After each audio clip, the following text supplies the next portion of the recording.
families, working class, low income, and fixed income households. Under growth and development, the city's goal, number one, is to develop a mix of land uses throughout the city that balance housing and employment while preserving the qualities that make Coeur d'Alene a great place to live. And goal two is to ensure appropriate high-quality infrastructure to accommodate community needs and future growth. Last but not least, health and safety, which is goal number 3 in the HS area of the plan, is to continue to provide exceptional police, fire, and emergency services. So finding B2, this is the second of the fourth, is that public facilities and utilities are or are not available and adequate for the proposed use. So this is when our city departments and city department heads weigh in on what is available as far as utilities and what requirements are. This is usually where you see conditions that are laid out. Suffice it to say that staff did reach out, they replied, and that streets, water, stormwater, sewer, and fire are all available to the site and can be served. Craig Etherton from Fire wanted to note here that for buildings that have a 45-foot height that are only set back 10 foot to another structure, they have an increased risk of exposure from one building to the next. So physical characteristics, that the site is generally flat with residential uses adjacent. There's no topographical or other constraints that would make the subject property unsuitable for the request. Currently, there's no sidewalk or street swale that exists on the east side of Fruitland Lane, and the background information of the staff report does have some additional information here. And this is under finding B3, that the physical characteristics of the site do or do not make it suitable for the request at this time. So picture's worth 1,000 words. Here is the site from across the street. This is looking east from Clady Lane, which is a private road right here. Fruitland Lane, north-south here, and then the subject property along this fence, back to this darker brown pole building, and then along this fence up to the right-of-way at Fruitland Lane. So there is this little camper out there. From what I could tell when I went out and took these pictures, it's unoccupied. It is just being stored there. Sean, is that even an acre? It's half an acre. It's Okay. 0.522. Thank you. You're welcome. So this is from the subject property and looking southwest to the opposite corner of the property that I just described, Fruitland Lane over here on the left-hand side. And then from the back of the property, looking towards Clady Lane, which was the first picture, what it looks like. And then along the rear of the fence, where I pointed out that the brown pole building is to the rear. Last but not least is finding number 4, is that the proposal would or would not adversely affect the surrounding neighborhood with regard to traffic, neighborhood and character, and or existing land uses. This is where we did get some questions specifically about traffic. So Chris Bosley, our city engineer, weighed in here and said that if this was built according to the highest and best use, which would be 9 units at R17, which is what that would support, that 59 trips per day would occur. I want to make this distinction because I think it gets lost quite often, is that's not 59 trips from the subject property. That's 59 trips total that are generated. So what that means is anybody that's living there, if they go to work and drive their car, that's 1 trip. They go to lunch and go somewhere off-site, that's trip 2. So it's not necessarily associated with the site. That's just total trips generated from the people that live there. Okay. So next is neighborhood character. So the area along North Fruitland Lane displays a transitioning suburban residential character common to the vicinity positioned west of US 95. This portion of Fruitland Lane is a transition zone between more compact urban amenities featured with a variety of mix of housing types that reflect incremental development over many decades. So zoning, generalized land use and zoning.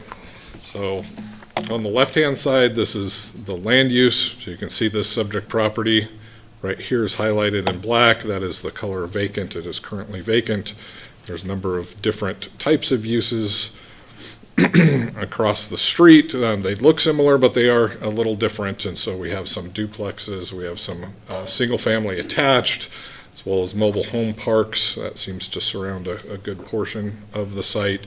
Civic with religious assembly, have commercial uses as well mixed in there with, what do you have here? Car wash, oil change, and mini storage, as well as to the north, we have Fred Meyer and Toyota. Okay, so the zoning map, largely this area around here is zoned MH8. Across the street was two of those zone changes that have happened over the years from R12 and R17. And then the red is C17, which is our commercial zoning district. The subject property is zoned mobile home 8. One of the questions that came up was during Planning Commission, and I was asked to add this slide to add a wider context to the site, is at some point in the future, it's not funded right now, but we're hearing a lot of talk about the US 95 and I-90 interchange that may be coming, and the question was, well, will people use this as a bypass? Is traffic going to increase? I did talk to Chris Bosley, city engineer. This is fairly far north of where we would see that happen, and he said anybody who was trying to use this as a shortcut to go north once they hit Bosenko are going to be sad, because Bosenko forces you to take a right. So you'll end up going south anyway, so it won't be a shortcut to go north. All right. So moving on to what the districts mean. So MH8 is intended as a moderate density district. It allows mobile homes, so those generally do not have any sort of foundation, aren't permanently tied to the site, aren't considered real property. So MH8 allows these types of uses as a principal use for the site. R17 is a medium-high density district that allows 17 units per gross acre. If you build single-family or duplex, you're supposed to look at R8 and R12 for guidance, and then as well as what those uses are that are allowed principal on the site. So this is, again, where theoretical maximums kick in here. I'd like to thank John Ingalls. He suggested that staff provide these types of analysis, which I'm happy to do. Takes a minute to talk about, though. So MH8 has two ways to realize density: subdivision, and then by getting a mobile home park by special use permit, which also requires requires a public hearing to go to Planning Commission. So subdivision is very similar to most of our districts in town. You need 5,500 square feet and 50 foot of frontage.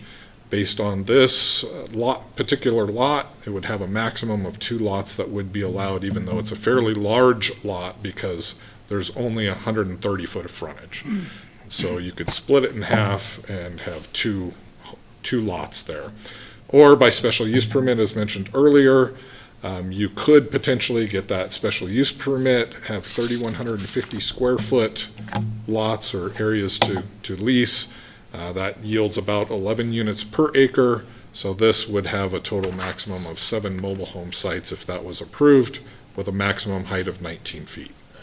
So if this is approved, and the maximum density at R17, which is 3 units attached or more, requires 2,500 square foot per unit. That yields 17 units per gross acre, or a maximum of 9 units in this case. The maximum height would increase from 19 feet for a mobile home, or 32 if it's stick-built, as described up here, to a maximum of 45 foot in height. The setbacks also do change, providing 10 foot on the sides instead of 5 and 10. All right, so that about wraps it up for us. There was no conditions that were proposed for the requested zone change, and City Council will need to consider this request, make findings to approve or deny the requested R17 zoning. And with that, I'll stand for questions. Thank you, Sean. Any questions for Sean? Yeah, Kenny. Sean, for half an acre, half R17 just seems like a lot.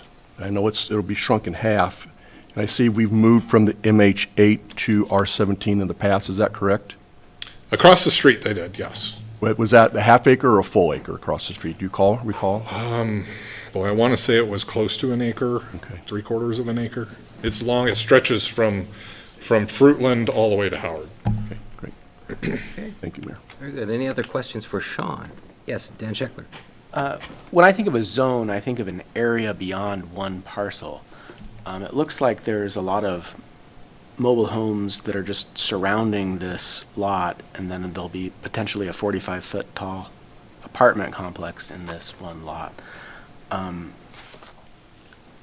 Is there a danger to just pursuing a zone change on kind of a spot basis rather than looking at the entire surrounding neighborhood about whether or not it's appropriate for all of those MH8s to be R17? And what would be the benefit of just going with one parcel?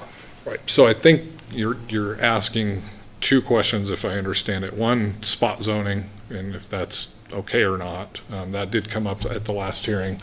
Randy answered that one, said that there was a Supreme Court ruling that if it's in the comprehensive plan and recognizes that that is a potential, that is not considered spot zoning.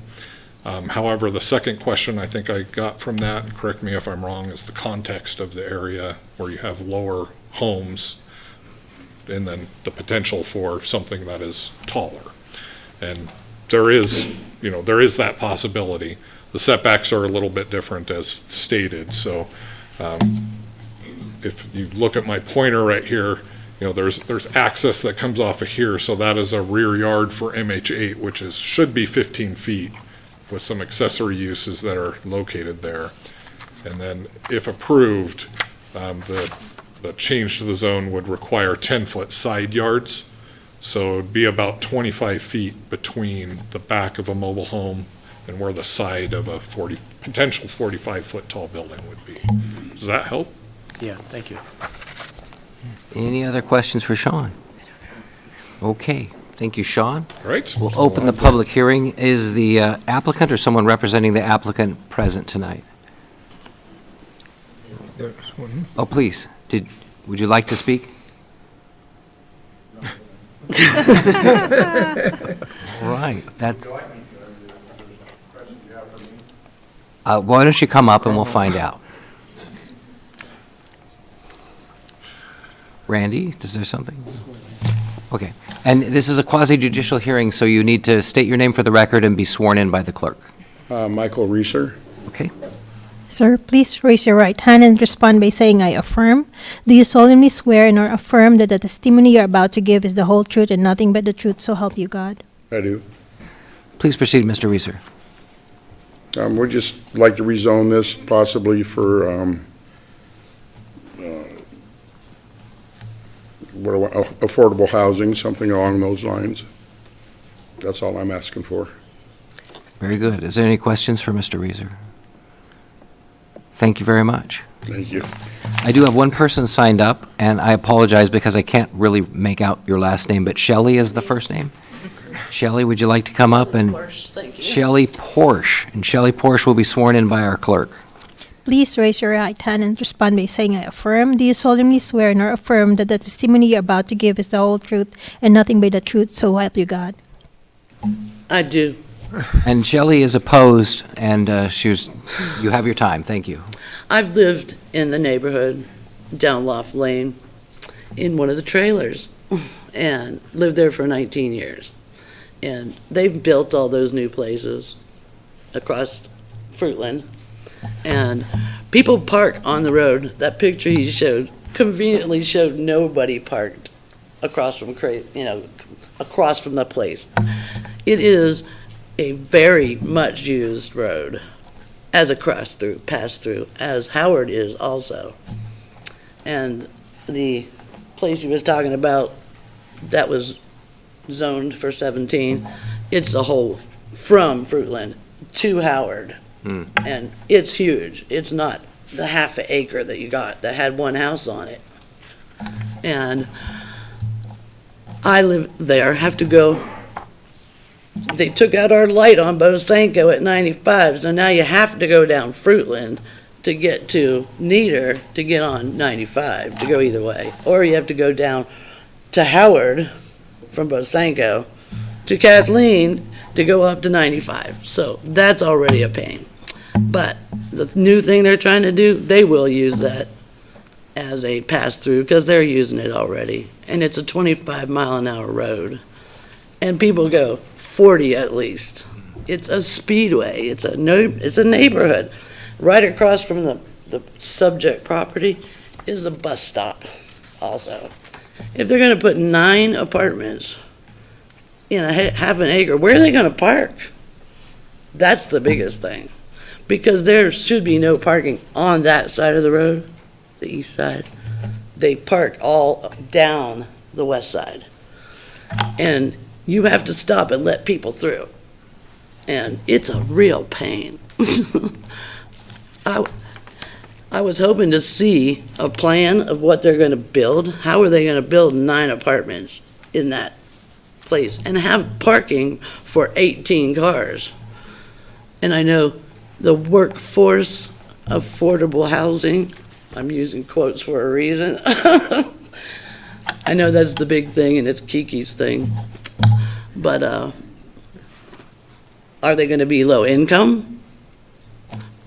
What's affordable? And how are you gonna smash 9 families, let's call it? Because don't know if it's 1 bedrooms, 2 bedrooms. How many people are gonna be able to live in each 9 apartments? It's gonna be, I can't say what I wanna say. You understand what I'm saying? As a person who lives there, I know y'all don't live there. I know Mr. Reeser doesn't live there, who wants to build there.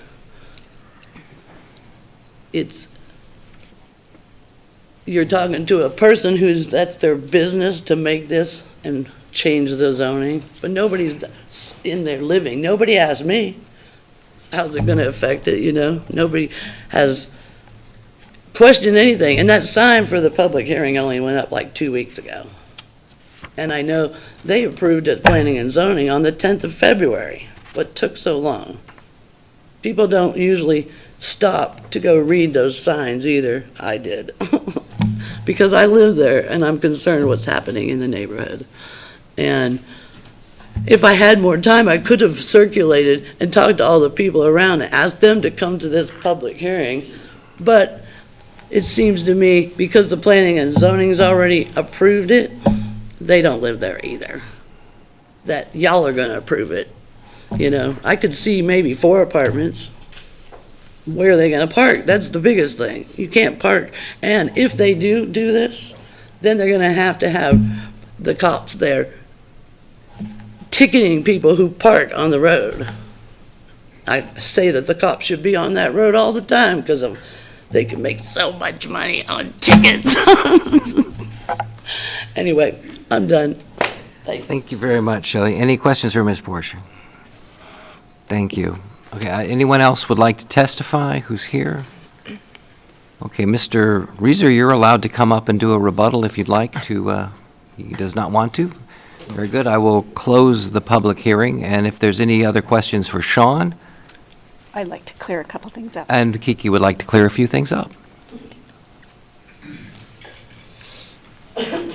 Sean, I just want to be clear on what we're doing here, is that this is just a zone change to the land. We can't, as a council, dictate what's built there except for in the fashion of these are the building types that are allowed to be put on the R17 zoning, correct?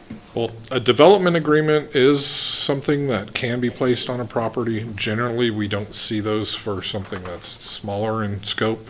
And just so everyone's aware that the 9 units, that's a theoretical maximum. So they still need to meet setbacks. They have to provide the parking that's based on number of bedrooms. They have a height limit as well they have to meet. If they can't meet that, then it is what it is. If there's 5 units, 6, 7, that's really comes down to design. Right, and that was part of what I was going to ask, is I'd like to see development agreements discussed on every zone change and every annexation, because I think there's a way that that can be used as a tool to help us get some attainable housing. And so that's just, for the record, I'd like to see it on all of them. But I just want to be clear that the neighbors and that you can't, we can't dictate and say, we want this to be for condominiums and we want them to be for sale, not rent. That's not something that a council can do with this zone change, unless it's in the context of a development agreement. Is that right? Correct. Okay. Did you want to propose a development agreement? As I said, wanted a development agreement in everything, but I want to make sure that we aren't holding up unnecessarily, and that we have the ability to put that in the record, that that's what I would like us to be doing. Hang on a second. So Randy, how would that work? If something comes to us and it's a zone change, like this tonight, and council would want a development agreement, I mean, what would the process be? Municipal Code 1750.020 provides that as a condition of approval for a zone change, you can require a development agreement. So it would be an approval with a condition that a development agreement acceptable to council would be entered into with the party. So Kiki could make that motion when we make the motion for the findings? Or someone else, anyone up here could do it? Yes, it would be with the first motion that's on the long agenda. Thank you, Randy. Thank you, I appreciate that. And I think that where I'm going with this is that a development agreement is a negotiated instrument with the landowner and the city. So what's in there isn't something that council would want to sit down and say, hey, I want this, and Dan wants this, and Amy wants that. It's something that has to, all of the departments have to agree that whatever in that development agreement works for the city and works for the landowner. So at this point, it's one of them that I would like to see that occur if staff thinks there's a potential to work with this landowner to get something in writing before we approve it. If you think that, and the 9 units was one of my other questions, is that's just doing the math. It isn't saying that 9 units would fit there. And it isn't saying that it would be profitable or beneficial to put 9 units there. But we can't dictate, show us what your plans are before we approve zoning. It's just for the land use types. And I just want to be sure that that's clear out there. Also go back to development agreement in a second. This follows the comp plan, so it was appropriate, and planning and zoning commissioners found that. But I think partially to Commissioner Scheckler's question, the council can't take all the land around this and say, well, since we're changing this from MH8 to R17 right now, let's just go ahead and change all the zoning around it to R17. It comes forward as a request from the landowner for a zone change request. Is that correct? That is correct. I mean, it is correct, but also council can request a zone change for property. Most of the time, it's very unpopular, and elections go the wrong way afterwards. So just be aware that the opportunity is there, but it very rarely gets used. I just wanted to clear that up because I kind of heard something different. I really wasn't sure where you were going with that, and I just wanted to make sure that we discussed that and we're being accurate about that. So back to the development agreement question. Does staff and the property owner think that that's something that's worthwhile tabling this for maybe another council meeting to have a few weeks to talk about something that might be good for the city in there? Kiki, you know, the council has a lot of authority up here. If you want to direct staff to enter into a development agreement, they can do that. Like Randy said, it would be part of the motion. We could accept the zone change, and then we can direct staff to go ahead and proceed with a development agreement based on whatever criteria you want to provide. So you have that authority right now. I get that. I'm trying to determine whether they've had that discussion at all. Mr. Reeser said he wanted to put affordable housing in there.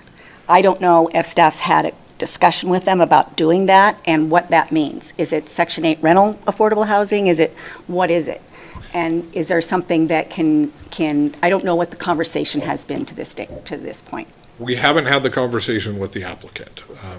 The applicant had a representative at Planning Commission. It did come up at Planning Commission.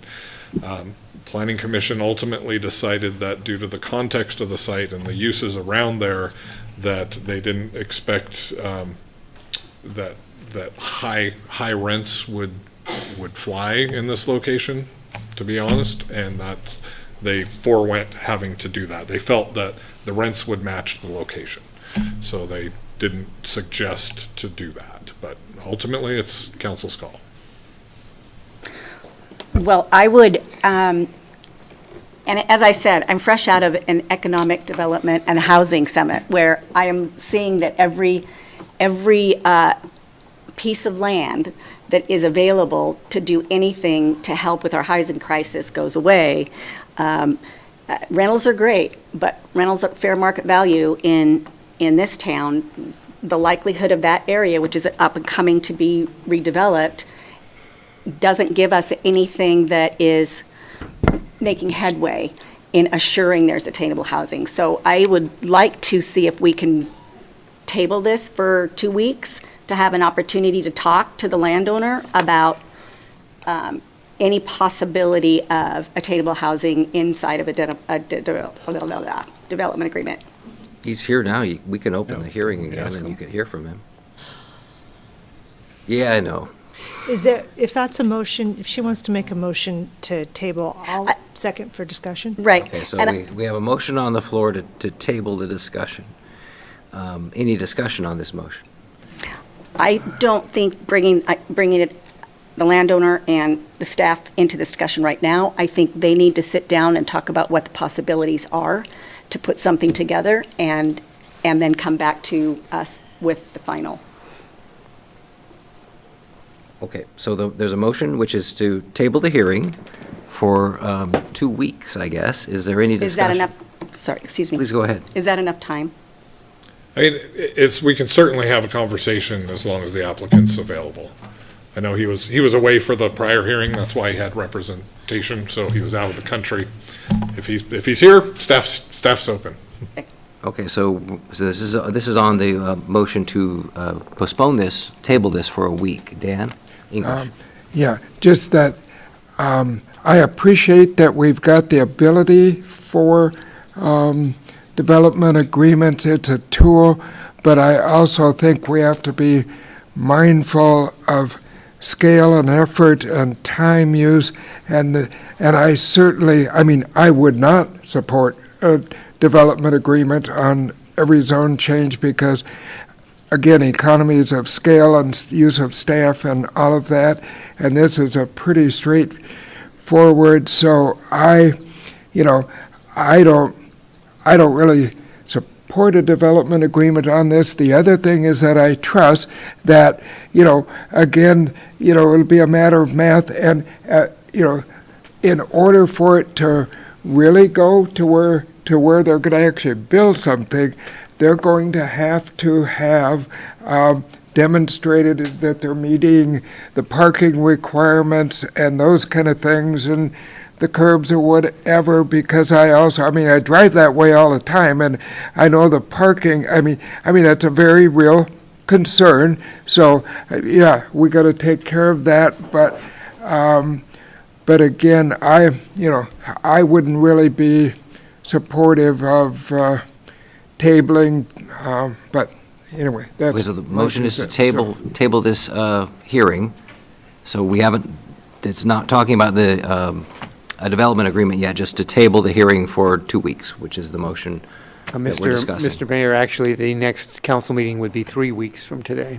The next council meeting, I will say for clarification purposes, which we got a bonus Tuesday this month. Yes, Amy, please. Question, I know you guys said this and I lost track. Did you say that we could move forward with the zone change and then come back with a development agreement? You would have to make as a condition for the zone change that a development agreement be brought forth. Or discussed? If we just change the zone without that, then the development agreement would be off the table at that point. And I think, Mr. Mayor, if I can. Please. I think that, because in here, there was, the planning and zoning put no conditions on the zone change. So I think that if the conditions put on the zone change, that a development agreement discussion occurs with the landowner for potential attainable housing, and that comes back, then it can be approved that way.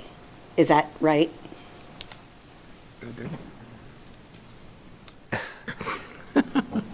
Well, there's always there's also always the possibility that the parties would not be able to reach an agreement on a development agreement. That's true. So if it is a condition to the zone change, and that condition is not met, then the zone change does not go forward.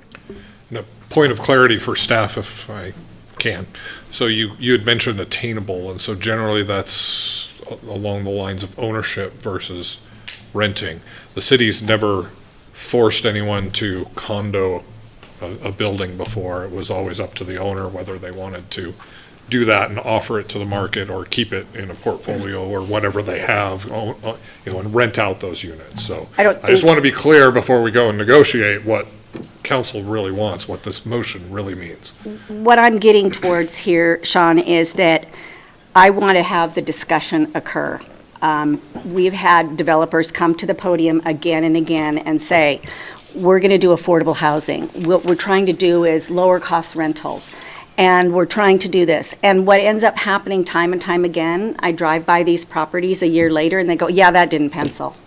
So what I'm trying to do is say, I want to have the opportunity to say, it doesn't need to be ownership. There's ways to say this is attainable rental for this percentage of these units, and that's what I agree to do. I think Hillary and you have been through many of these discussions and through many, many workshops and seminars on how you can get something that's available for local workers. And that's what I'm asking for, that discussion occur, and that would be the condition to the zone change. Now, it may be that you come to zero agreement. And as Randy says, that's, the zone change would still go through. The zone change would not go through. Would not go through, it would have to come back It would have to come back. council to vote on just the zone change without the condition. And I want council's input on this, what your thoughts are, and I appreciate that. Dan, we're going to have to sit down and talk about real numbers on what's happening in our housing crisis in this area. I think, Dan English. So I think that, there's just some things that we have to start moving the dial, and it has to be in every conversation, I believe. So if council doesn't agree with me, that's okay, but I'm open, probably going to bring it up. I've got a pretty good handle on numbers too, so.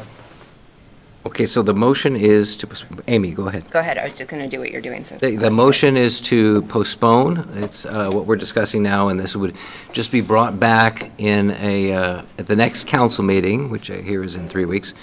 And do you understand what would be brought back, Sean? Sounds like a negotiated development agreement or something very close. Okay, so So the, not going through everything again, but bringing some sort of agreement to. with the zone change, and what would the development agreement then be, or would that be up to council at that time? Well, initially, it would be a negotiation between the property owner I see. and staff. I understand that the issue is affordable housing or workforce housing, so the development agreement would contain some, if the owner agreed, some kind of clause regarding that, and council would have to decide if that clause, if that provision is enough. Amy? I am very open to having the discussion, or staff having the discussion with the applicant about a development agreement.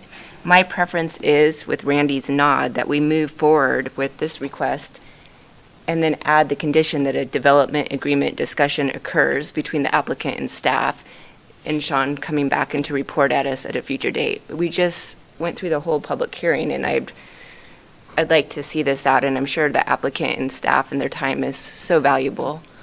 But that's my preference. Randy? Council has to approve any development agreement, so that would be the next step under your proposal. We would come back with a development agreement. If council says no to the development agreement, then that would be the end of the zone change as well.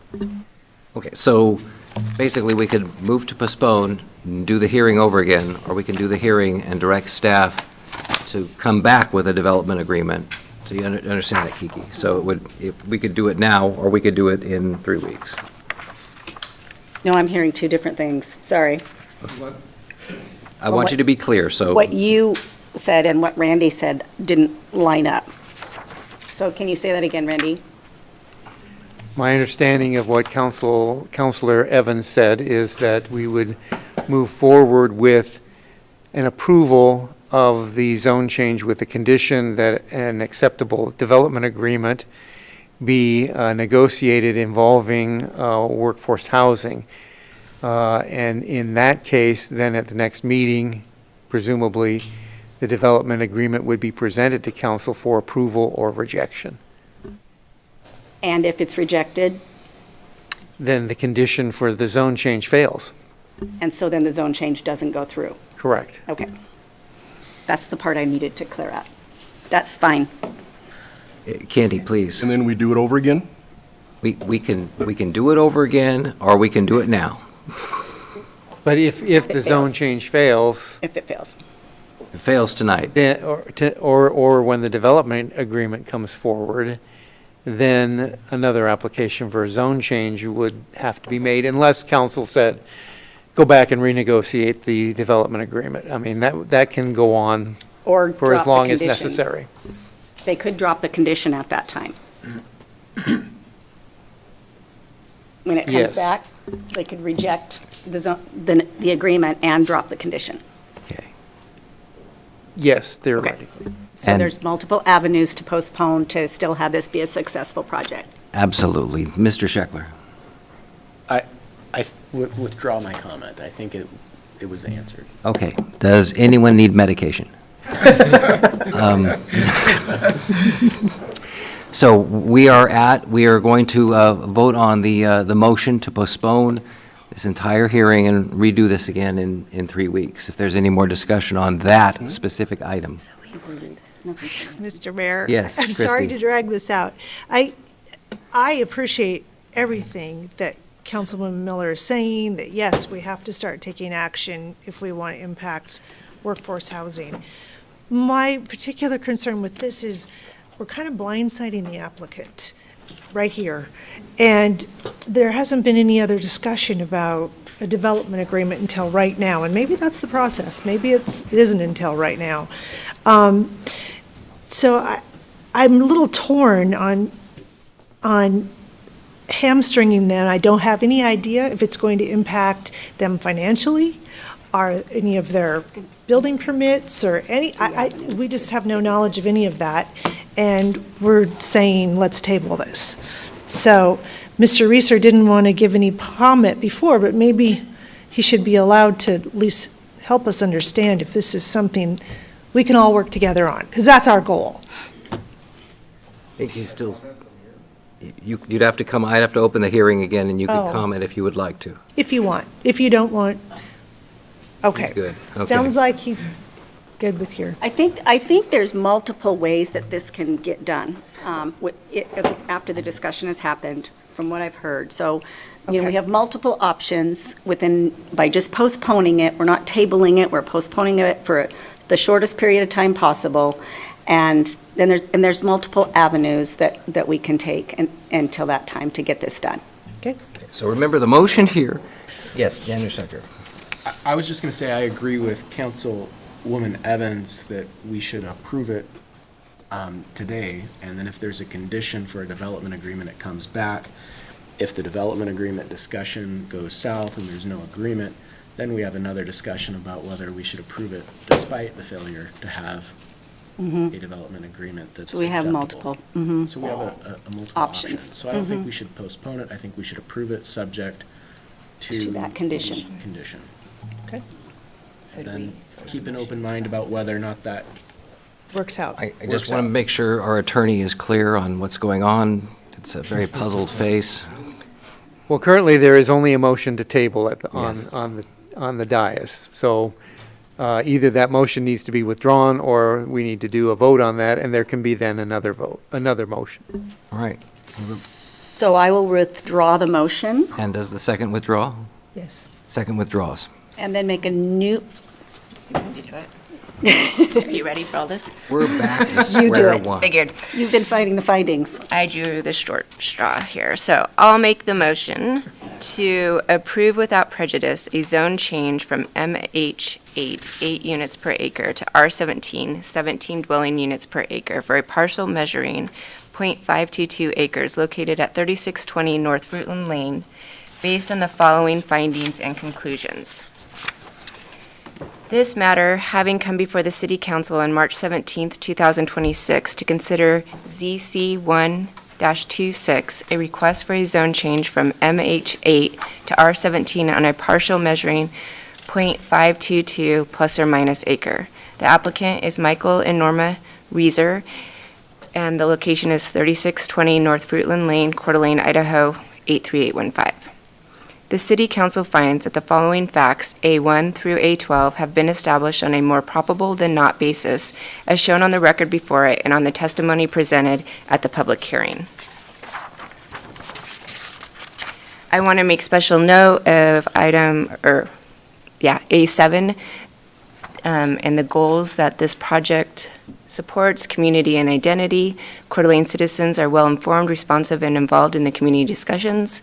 Goal CI3, Coeur d'Alene will strive to be livable for median and below income levels, including young families, working class, low income, and fixed income households. And goal GD, which is growth and development, to ensure appropriate high-quality infrastructure to accommodate community needs and future growth.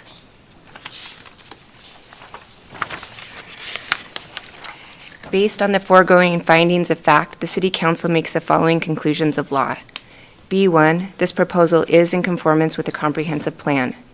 B2, public facilities and utilities are available and adequate for the proposed use. B3, the physical characteristics of the site do make it suitable for the request. B4, the proposal would not adversely affect the surrounding neighborhood with regard to traffic, neighborhood character, and/or existing land uses. The City Council, pursuant to the foregoing findings of fact and conclusions of law, has determined that the requested zone change does comply with the required evaluation criteria, and the zone change request is approved with the following condition: that a development agreement discussion take place between the applicant and staff. And do I need to put the deadline of when that returns to council? You could, you don't have to. We just don't know how long it's going to take. Can I give But- it a padding of within the next 2 months? I would, as soon as, I don't think you have to put, just as soon as possible. and As that- soon as possible. And that the development agreement has to come back for approval. And All that the- development agreements come back to council for approval. Okay, so let me just repeat that condition one more time because it's unusual. The development agreement discussion will occur between applicant and staff as soon as possible and come back to council for approval. Are you good? No, I'm not done, sorry. This is long, you guys, I apologize. So I'll make a motion to adopt the foregoing findings in order and approve with one condition, the request. Motion needs a second. Second. Motion has a second. Any discussion on the motion? All right, we'll take a roll call. Miller, Aye. Gabriel, Yes. Scheckler, Yes. English, Yes. Wood, Yes. Evans. Yes. Motion carried unanimously. Now we're going to work on the ordinance approving a zone change from MH8, 8 units per acre, to R17, 17 dwelling units per acre for a parcel measuring .522 acres located at 3620 North Fruitland Lane. Mr. Mayor, I'd like to make a motion to approve Council Bill 25-1006, ordinance approving a zone change from MH8 to R17 for a parcel measuring .522 acres located at 3620 North Fruitland Lane. Okay, so the motion right now would be to dispense with the Oh, rule. how about we do that one first? We can do that one first. Was that your motion? Mr. Mayor, I'm not sure that we should approve an ordinance until we know if Yeah, I the know we- development agreement, Oh, that's true. Oh, because an ordinance has to be published within a certain period of time. If we pass the ordinance and we haven't got the development agreement finalized, it messes the entire process up. City attorney makes an excellent point, and just following the script here. But we Which went off changed. the script. We went off script. So I guess our business is concluded on this matter tonight. So thank you, Sean. Thank the applicant. And we will be coming back with the development agreement and the zone change at some point in the near future. Very good. So we're moving on to item K, which is executive session. Before we take the motion to go into executive session, I want Randy to kind of review what it is our task is coming forward and explain the rules to the public and to council. Thank you, Mr. Mayor. An executive session is allowed to consider the hiring of a public employee, such as the police chief and fire chief, where the qualities of the applicants are to be evaluated in order to fill the position. Therefore, an executive session can be held and council can discuss the applicants in executive session. Under the personnel rules, the department heads, which includes police chief and fire chief, are appointed by the city administrator. No council action is required for such an appointment. Mr. Jacobson, as interim city administrator, however, has a contract, and that contract provides that he cannot appoint or remove a department head without the consent of council. The police chief, again, and fire chief are department heads. The word appointment is used for both department heads in both the personnel rules and the contract. It's my legal opinion that Mr. Jacobson, following the executive session, has the duty to make an appointment or a recommendation for these public offices, and council then would take a vote on that. If council rejects that appointment, then Mr. Jacobson would have the opportunity, so he chooses to make another appointment, a different appointment. There is nothing in the personnel rules or state law or Mr. Jacobson's contract that would allow us to bypass that process and have council make the appointment.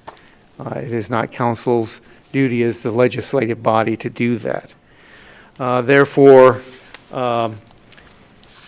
you will go into executive session. You'll have whatever discussion you wish. Again, you can't take a final vote in executive session. That has to be done in public. And we would come back out after executive session to either address a motion or an appointment or whatever you would like to do. The way the motion is worded currently is an appointment. You could, as council, also make a motion to make a conditional offer to someone as opposed to an appointment. To me, that's 6 of one, half dozen of the other, but it also might lead us to have to come back to make the official appointment later after the conditional offer is accepted. Does council understand these rules? Close enough. Very good. We will entertain a motion to enter into executive session. Go ahead. Or not. Script. Mr. Mayor, I'd make a motion to enter into executive session pursuant Idaho Code 74206, Section 1A, to consider hiring a public officer, employee, staff member, or individual agent wherein the respective qualities of individuals are to be evaluated in order to fill a particular vacancy or need. Second. Motion and a second. Any discussion on the motion? Roll call. Scheckler, Yes. English, Yes. Wood, Yes. Evans. Yes. Miller. Aye. Gabriel. Yes. Okay, we're in executive session. When we're done, we will be returning here to do deliberation and take a vote. Thank you.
Calling the meeting of the Coeur d'Alene City Council back into order after executive session. Our task now is to appoint the fire chief and police chief. We're going to go in the order police chief first and then fire chief. This appointment is being made by the interim city administrator, and then council will vote to either approve or not to approve the appointment. Ron? Thank you, Mr. Mayor. It would be my recommendation to appoint Mr. Greg Yeager as the new fire chief. I'm sorry, police chief. Okay, the appointment by the interim city administrator is to appoint Greg Yeager as the police chief. We need a motion and second by council to approve this appointment, or not. Oh, I thought there was just going to be a roll call vote. Do we have to have a motion? Yeah, it's a motion to approve. We have to have a motion by council. So council has, and the motion can be to accept this or to reject it. Mr. Mayor, I make a motion to reject the recommendation. Is there a second? Second. Okay, motion by Wood and seconded by English to reject the appointment. Any discussion by council? Seeing no discussion, we will do a roll call vote on the rejection. Wood? Yes. Evans? No. Miller? No. Gabriel? No. Scheckler?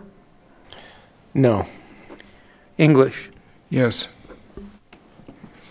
Motion fails 2-4. So do we need to have a motion to approve?